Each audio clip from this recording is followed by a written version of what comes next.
তোরা তো দেখছি আজ খুব মন দিয়ে কাজ করছিস। এই নরম সুতো পেয়ে তোদের হাতের ব্যথাটা নিশ্চয়ই একটু কমেছে, তাই না? হাতের ব্যথা একদম কমে গেছে মাসি। জেসমিন আমাদের কথা ভেবেই নরম সুতো পাঠিয়েছে। আমরা এই ঋণ শোধ করতে পারবো না। আমরা সকাল সকাল একটা কথাও বলিনি, শুধু কাজ করে যাচ্ছি।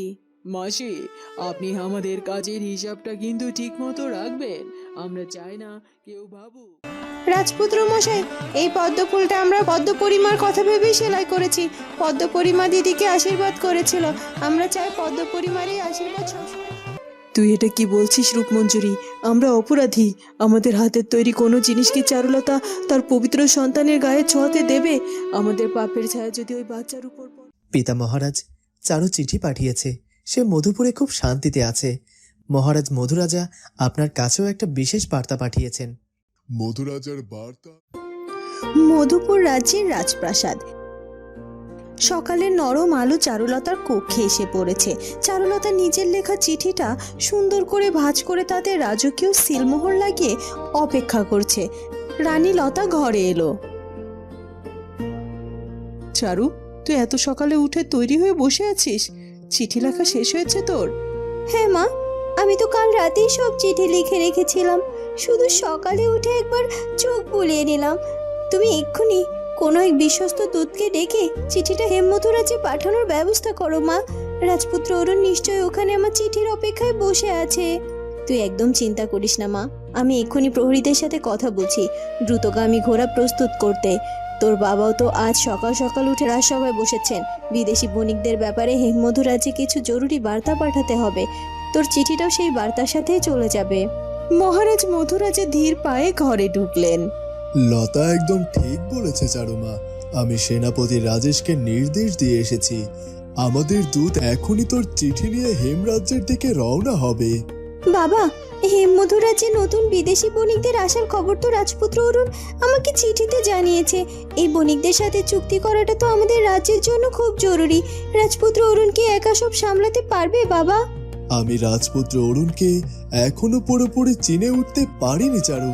ছেলেটার বয়স কম হলেও ওর বুদ্ধি আর দূরদর্শিতা অনেক প্রবীণ রাজাদের চেয়েও অনেক বেশি।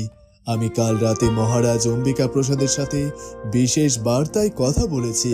তিনি আমাকে জানিয়েছেন রাজপুত্র অরুণ নিজে দাঁড়িয়ে থেকে তাঁত বিদ্যালয়ের সব কাজ তদারকি করছে। সে বিদেশি বণিকদের সাথে বাণিজ্যের এমন এক নতুন চুক্তির খসড়া করেছে যা দেখে আমি নিজেও অবাক হয়ে গেছি। দেখলি তো চারু, শুধু তুই রাজপুত্রের জন্য চিন্তা করছিস না, তুই যে ভালোবাসার বীজ ওর মধ্যে বুনে দিয়েছিস, সেই বীজ এখন বিশাল মহিরুহ হয়েও পুরো রাজ্যকে ছড়িয়ে দিচ্ছে। আমার বুকের ভেতরে আজ গর্বে ভরে যাচ্ছে মা। একজন সাধারণ মেয়ে হিসাবে আমি রাজপ্রাসাদে এসেছিলাম, আর আজ আমার স্বামী বিশাল দুই রাজ্যের সবচেয়ে যোগ্য রাজা হিসেবে নিজেকে প্রমাণ করেছে। এর চেয়ে বড় আনন্দ আর কি হতে পারে? বাবা, আপনি রাজপুত্র অরুণকে আমার আশীর্বাদ আর ভালোবাসার কথা আলাদা করে আপনার বার্তায় জানিয়ে দেবেন। আমি সব জানিয়ে দেব মা, তুই শুধু শান্তিতে বিশ্রাম নে। এই সময় তোর মনে কোনো দুশ্চিন্তা থাকা একদম ঠিক নয়। আমাদের অনাগত অতিথি যেন এই শান্তির পরিবেশেই বড় হতে পারে। হেমমথুরাজের রাজপ্রাসাদের প্রধান ফটক। দূত সোজা রাজপুত্র অরুণের কক্ষের দিকে ছুটে গেল। রাজপুত্র অরুণ নিজের কক্ষে বিদেশি বণিকদের হিসাবের খাতা দেখছিলেন। রাজপুত্র মশাই, মধুপুর রাজ্য থেকে মহারাজ মধুরাজার বিশেষ বার্তা এবং যুবরানী চারুলতা মায়ের চিঠি নিয়ে আমি এসেছি। চারুর চিঠি? আমাকে দাও। তুমি অনেক দীর্ঘ পথ অতিক্রম করে এসেছো। তুমি গিয়ে বিশ্রাম নাও, প্রহরীরা তোমার খাবারের ব্যবস্থা করছে। দূত মাথা নিচু করে সম্মান জানিয়ে বেরিয়ে গেল। রাজপুত্র অরুণ অত্যন্ত আগ্রহ নিয়ে চারুলতার চিঠি খুললেন। তিনি পড়ার সাথে সাথে তার চোখের দৃষ্টি আরো উজ্জ্বল হয়ে উঠল। চারু, তোমার হাতের লেখা দেখলে আমার মনে হয় আমি যেন তোমার গলার আওয়াজ শুনতে পাচ্ছি। তুমি লিখেছো তুমি আমার সব খবর পেয়েছো। আমি হাটে গিয়েছিলাম শুনে তুমি আনন্দ পেয়েছো। তোমার এই আনন্দই তো আমার কাজের আসল পুরস্কার চারু। তুমি লিখেছো আমি যেন বিদেশি বণিকদের সাথে চুক্তিতে কোনো ভুল না করি। তুমি একদম নিশ্চিন্তে থাকো চারু। তোমার শেখানো সততার পথ থেকে আমি এক চুলও সরব না। তুমি শুধু নিজের যত্ন নাও। তুমি ওখানে শান্তিতে আছো। জেসমিন আর রাজেশ তোমার খেয়াল রাখছে। এটা জেনেই আমার মন অনেক শান্ত হয়েছে। মহারাজ অম্বিকা প্রসাদ ঘরে এলেন। রাজপুত্র অরুণ, মধুপুর থেকে চারুর চিঠি এসেছে। তোমার মুখের হাসি দেখেই আমি বুঝতে পেরেছি। পিতা মহারাজ, চারু চিঠি পাঠিয়েছে। সে মধুপুরে খুব শান্তিতে আছে। মহারাজ মধুরাজা আপনার কাছেও একটা বিশেষ বার্তা পাঠিয়েছেন। মধুরাজার বার্তা আমি একটু পরেই দরবার কক্ষে বসে পড়ব। তুমি আগে বলো, চারু কেমন আছে? সে কি আমাদের কথা কিছু লিখেছে? চারু সবার কথা লিখেছে পিতামশাই। সে যোগু বাবা আর জয়ামাকে তার প্রণাম জানিয়েছে। সে লিখেছে, বিদেশি বণিকরা এলে আমি যেন তাদের আমাদের তাঁতিদের বোনা সেরা কাপড়গুলো দেখাই। চারুর নজর সব দিকেই আছে। চারুর মতো এমন যুবরানী এই হেম মধুরাজ্যের সবচেয়ে বড় শক্তি। তুমি চারুর এই শক্তির মর্যাদা রাখবে রাজপুত্র। বণিকেরা আর মাত্র দুদিন পরেই আমাদের সীমানায় প্রবেশ করবে। আমি চাই তুমি আজই তাঁত বিদ্যালয়ে গিয়ে সব শেষ প্রস্তুতি দেখে আসো। আমি এখনই যাচ্ছি পিতা মহারাজ। মধুপুর রাজ্যের শেষ প্রান্তে তাঁতিপল্লী। রূপমঞ্জুরি এবং মধুবালা মাটির ঘরে বসে নরম সুতো কাটছে। জেসমিনের পাঠানো নরম সুতোর কারণে আজ তাদের কাজ অনেক সহজ হয়ে গেছে। রূপমঞ্জুরি, তুই আজ সকাল থেকে একটা কথাও বলিসনি, শুধু এক মনে সুতো কেটে যাচ্ছিস। তোর মনে কি চলছে রে? আমার মনে একটা কথা ঘুরপাক খাচ্ছে মধুবালা। জেসমিন আর চারুলতা আমাদের যে দয়া করেছে, আমরা কি শুধু সুতো কেটে সেই দয়ের ঋণ শোধ করব? আমার খুব ইচ্ছে করছে চারুলতার অনাগত সন্তানের জন্য নিজের হাতে কিছু একটা তৈরি করতে। তুই এটা কি বলছিস রূপমঞ্জুরি? আমরা অপরাধী। আমাদের হাতের তৈরি কোনো জিনিস কি চারুলতা তার পবিত্র সন্তানের গায়ে ছোঁয়াতে দেবে? আমাদের পাপের ছায়া যদি ওই বাচ্চার উপর পড়ে? পাপ? পাপ তো আমার অহংকারে ছিল মধুবালা। আমাদের হাতের শ্রমে কোনো পাপ নেই। আমরা তো এখন ভিখারিনী নই, আমরা খেটে খাওয়া সাধারণ মানুষ। আমাদের এই কামের মধ্যে তো কোনো চক্রান্ত নেই। দেখ, এই যে নরম সুতোগুলো জেসমিন আমাদের দিয়েছে, এগুলো থেকে যদি আমরা প্রতিদিন একটু একটু করে সুতো বাঁচিয়ে রাখি, তবে সেই জমানো সুতো দিয়ে আমরা একটা ছোট সুন্দর তোয়ালে বা কাপড় বুনতে পারবো। তোর কথা শুনে আমার চোখে আর সত্যি জল চলে আসছে রূপমঞ্জুরি। রত্নগরের মহারানী হয়ে তুই একদিন চারুলতাকে ভিখারিনী বানাতে চেয়েছিলিস, আর আজ তুই সেই চারুলতার বাচ্চার জন্য ঘাম ঝরিয়ে একটা কাপড় বানাতে চাইছিস। বিধাতা মানুষের মনকে কত সুন্দর করে বদলে দিতে পারে রে। তুই কি আমাকে সাহায্য করবি মধুবালা? আমি তাঁতিমাসিকে লুকিয়ে একটা কাজ করব। যখন বাচ্চা জন্ম নেবে তখন আমরা জেসমিনের হাত দিয়ে এটা দিয়ে আসবো। জেসমিন যদি ফেলে দেয় দেবে, কিন্তু আমাদের মনে তো একটা শান্তি থাকবে, তাই না? আমি তোকে সব দিক দিয়ে সাহায্য করব রূপমঞ্জুরি। আমরা আমাদের প্রতিদিনের কাজের কোনো ক্ষতি হতে দেব না। বেশি রাত পর্যন্ত জেগে আমরা আমাদের এই উপহার তৈরি করব। এটা হবে আমাদের সত্যিকারের প্রায়শ্চিত্ত। দুই অপরাধীর মনের এই নীরব এবং পবিত্র অনুশোচনা মাটির ঘরকে যেন একটা তীর্থস্থানে পরিণত করলো। হেম মধুরাজের নতুন তাঁত বিদ্যালয়। রাজপুত্র অরুণ সেখানে এলো। ভ্যাবলা, ক্যাবলা, তোরা সবাই প্রস্তুত তো? আগামী পরশুই কিন্তু বিদেশি বণিকরা এসে পড়বে। রাজপুত্র মশাই, আমরা একদম প্রস্তুত। আপনি শুধু বণিকদের নিয়ে আসবেন। আমরা তাদের জন্য এমন ভোজের ব্যবস্থা করবো যে তারা আমাদের মধুরাজের খাওয়ার কথা সারা জীবন ভুলতে পারবে না। ক্যাবলা তার কোমর থেকে শালপাতা তৈরি করা একটা খুব সুন্দর বাঁশি বের করলো। রাজপুত্র মশাই, আপনি তো শুধু ভ্যাবলার কথাই শুনছেন, আমার হাতের কাজটা একবার দেখুন। ওরে ক্যাবলা, তুই তো সত্যিই একটা জাদুকর। শালপাতা দিয়ে কেউ এমন সুন্দর বাঁশি বানাতে পারে তা আমার জানা ছিল না। তোর এই বাঁশির সুর শুনলে চারুর মন একদম খুশিতে ভরে যাবে। আমি তো এই বাঁশিটা দিদির বাচ্চার জন্যই বানিয়েছি রাজপুত্র মশাই। বাচ্চা যখন কাঁদবে তখন আমি এই বাঁশি বাজিয়ে তাকে চুপ করাবো। রাজপুত্র মশাই, ক্যাবলার বাঁশিটা দেখলেন, এবার আমাদের কাজটা দেখুন। মীরা আর ময়না মিলে একটা ছোট্ট অত্যন্ত নরম কাঁথা রাজপুত্র অরুণের সামনে মেলে ধরলো।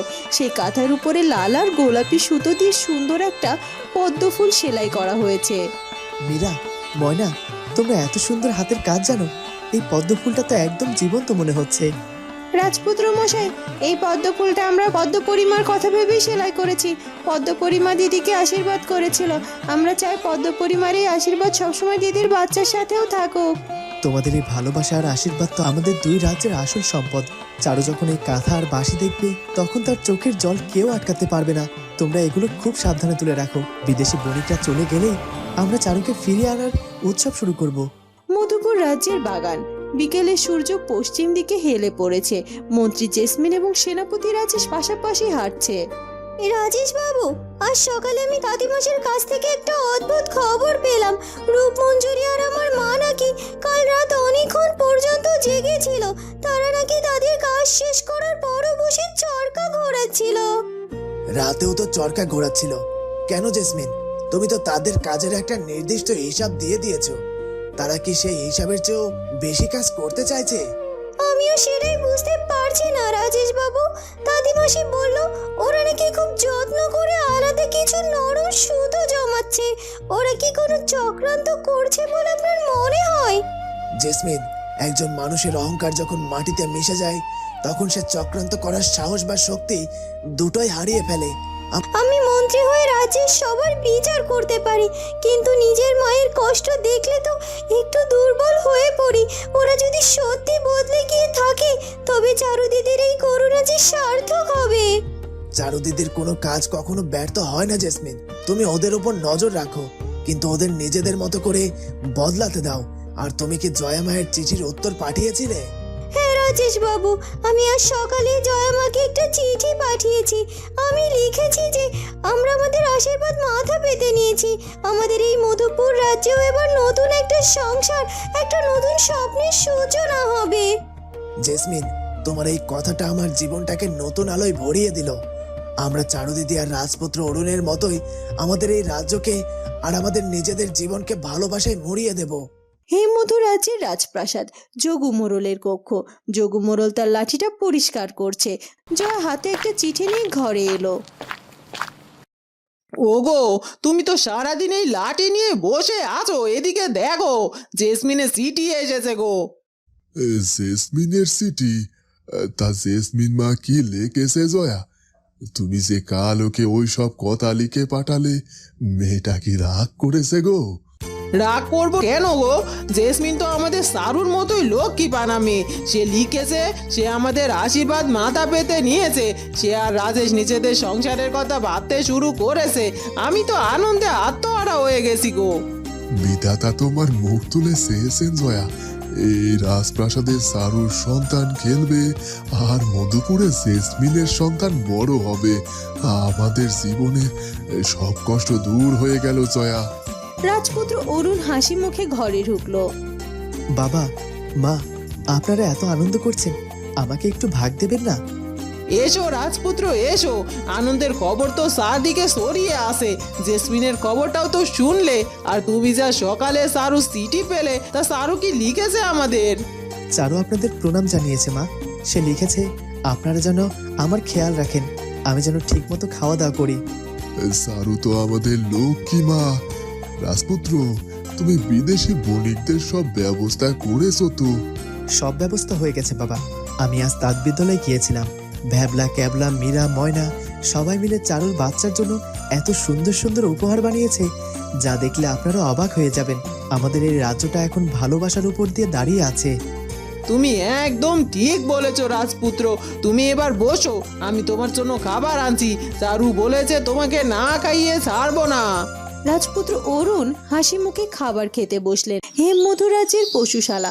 সন্ধে হয়ে গেছে। সোনা পাখি উড়ে এসে লালুর সামনে দাঁড়ায়।